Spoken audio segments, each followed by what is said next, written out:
What if I told you I baked my own Goan Poi today? हाय, मी आहे चिनू आणि आज मी आले आहे सोल ट्रॅव्हलिंग सोबत एक वेगळ्या ट्रेलवर लाईफ ऑफ पाव. So our journey started at Majorda railway station where we learned why Majorda is considered the birthplace of Goa's bread making tradition. And this bakery is around 100 plus years. त्यानंतर आम्ही गेलो गुदिनो बेकरीमध्ये जी गोवामधली oldest बेकरीपैकी एक आहे आणि best part म्हणजे आजही इथे traditional wood fire oven use होते.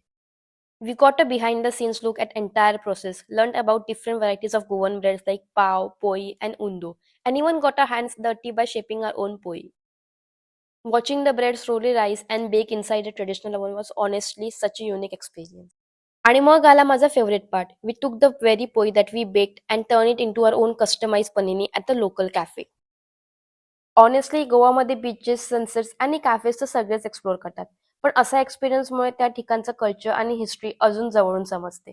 फूड लवर असाल किंवा गोवाची वेगळी साईड एक्सप्लोर करायची असेल तर हा ट्रेल डेफिनेटली ट्राय करायला हवा. पुन्हा भेटूयात एक नव्या ॲडव्हेंचरमध्ये. Till then, hello from Chinu continues. Bye.